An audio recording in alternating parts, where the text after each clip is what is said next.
저는 32살 결혼 3년차 주부입니다. 연애 2년, 결혼 3년 동안 저는 낮에는 남편의 따뜻한 사랑을 듬뿍 받고 밤에는 뜨거운 사랑을 한몸에 받는 사랑스런 커플이자 인꼬 부부라고 믿었습니다. 그나마나 주위 남자들이 바람핀다 해도 콧방귀 끼고 저에게는 절대 일어나지 않을 일이라 장담했습니다. 제 남편을 믿었거든요. 정말 자상한 사람이었으니까요. 정말 가정적이고 저를 누구보다 아껴주고 사랑하던 사람이었습니다. 이제 막 태어난 아기도 있고요. 그런데 불과 며칠 전 충격적인 사실을 알게 되었어요. 저 몰래 신용카드를 만들고 비밀통장까지 만들어 내가 출처를 알 수 없는 돈 몇천만 원이 들어가 있더군요. 그동안 월급 통장을 다 나한테 맡기고는 용돈 받았으며 한 번도 투정 부리거나 불만이 없었는데 수천만 원이 찍혀있는 통장을 보고 놀라지 않을 수가 없었습니다. 늘 돌에 쫓기듯 살았어도 생활용품이며 내 용돈까지 아껴가며 내 집 마련을 위해 그렇게 한 푼 두 푼 모아온 여유돈이 고작 수천만 원인데 비슷한 금액의 돈을 비상금으로 사용하고 있었더군요. 신용카드 거래 내역을 쭉 뽑아서 살펴보니 누구랑 쓰고 다녔는지 점심시간을 통해서 서울 구석구석 맛집에 한 곳은 다 찾아다닌 듯 했고 심지어 대낮에 모텔에서 대시를 했는지 결제되어 있더군요. 그것도 많게는 일주일에 2번이나요.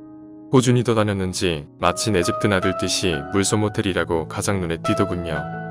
시기를 살펴보니 본격적으로 카드를 만들어 사용했을 때가 내가 임신하고 출산 2달 전부터 친정집에 가 있을 때부터니까 1년도 넘게 만나왔다는 소리네요.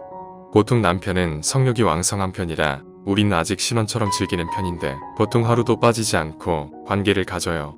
그래서 더 충격이었어요. 일주일에 한두 번은 꼭 불륜녀와 대시를 했을 텐데 낮에는 그 여자와 밤에는 나랑 했다는 생각에 하늘이 노래질 정도로 아무 생각이 안 나더군요. 특히 그 더러운 여자 앞에서 내 이야기를 했을 생각하니깐 화가 쉽게 가라앉지도 않았습니다. 남자들 진짜 이럴 수가 있나요? 나는 자기 아들 가지고 낳아 키우느라 집 구석에서 밖에도 제대로 못 나가고 생고생하고 있는 동안 한 번은 그렇다 쳐도 1년 동안 일주일에 2번씩이나 꾸준히도 그 짓을 해왔다니 제정신이고서야 저한테 이럴 수가 있나요? 전 미친듯이 다그치며 왜 그랬냐고 따져 물었더니 자기도 잘 모르겠대요. 처음엔 호기심에 딱 한 번 만났는데 그게 2번이 되고 3번이 되니깐 점점 빠져들었다고 하네요. 그때 잠깐 미쳤던 것 같다면서 울면서 용서를 빕니다. 임신 기간에 입덧이 심해서 많이 힘들어 남편에게 짜증을 많이 내긴 했지만 단 이 자식 낳아주느라 내가 힘든 거니 기분 나쁘지 않게 날 이해하며 받아들일 줄 알았는데 평소에 너무 자상한 남자였으니깐요. 한편 내가 지나쳤나 싶기도 하고 남편도 그때 내 비 맞추느라 많이 힘들었나 봐요. 저한테는 한 번도 힘들다고 내색하지 않았지만 생각해보니 내 성격 다 맞춰주는 남자는 이 남자밖에 없는 것 같기도 하고 한편 미안한 생각도 들었습니다. 하지만 잠깐 불륜도 아니고 우리 부부는 아이 낳고 얼마 지나지 않아서부터 매일같이 부부관계를 했었는데 그 여자와도 낮에 모텔을 갔었으니 분명 겹치는 날도 있었겠지요. 그 부분은 도저히 이해가 되지 않네요. 남편은 절대 저랑 이혼할 수 없다고 합니다. 저런 놈을 용서하고 같이 살아야 할까요?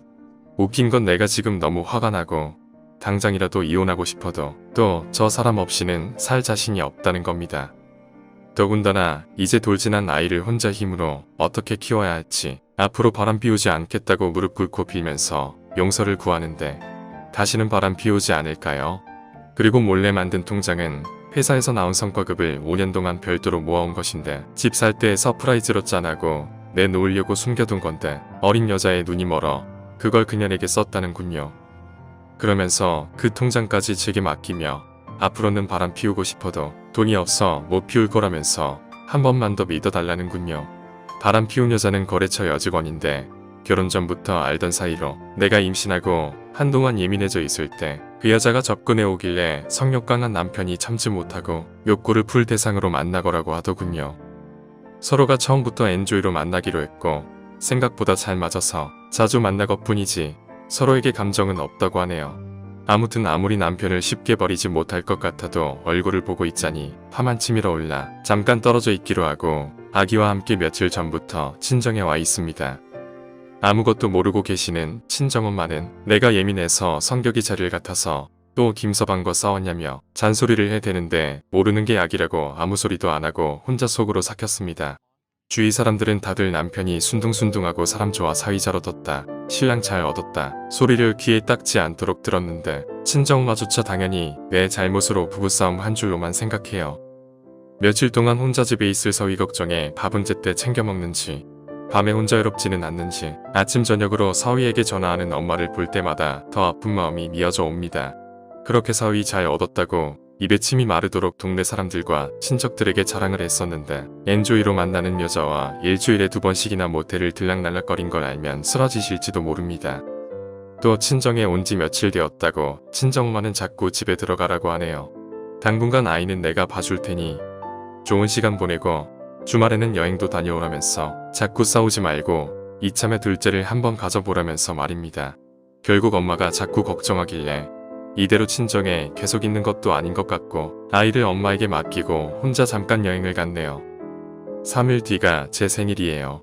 한 번도 생일에 혼자 있어 본 적이 없었는데 자꾸 남편이 연락이 와서 생일 전에는 집으로 왔으면 좋겠다고 하는데 나는 당분간 떨어져 있는 게 좋겠다며 거절하고 생일날 혼자 호텔방에 소파에 누워 넷플릭스 드라마를 온종일 보고 있었습니다.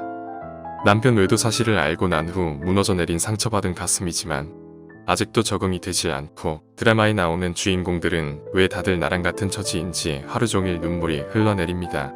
그리고 며칠 뒤 아이를 데리고 집으로 들어갔습니다. 남편은 또 분위기 파악을 못하고 부부관계를 가지면 내가 풀릴 줄 알고 들이대네요. 남자는 정말 단순한가 봅니다. 마음의 상처를 먼저 치료해줄 생각은 안 하고 몸으로 치유하려고 하는지 그래도 나한테 잘하는 남편을 보면 한 번은 용서해주고 싶네요. 그게 맞겠죠. 남편은 앞으로 믿음을 주려고 노력하겠다며 카드 사용 시 결제 내역을 제 휴대폰으로 메시지가 오게끔 해두었고요. 또 휴대폰으로 제가 집에서도 언제든지 신랑의 위치를 추적할 수 있는 프로그램을 깔아두었습니다. 혹시 모르니 확인하고 싶으면 영상통화를 하면 된다며 저를 안심시켜 주더군요. 앞으로 그 여자와 개인적으로 다시는 만날 일 없을 거다. 만나도 절대 사적인 이야기를 절대로 하지 않을 거다. 내가 아내와 아이까지 포기하면서 2번 다시 또 그 짓을 하겠냐며 저에게 믿음을 주기 위해 노력하는 중입니다.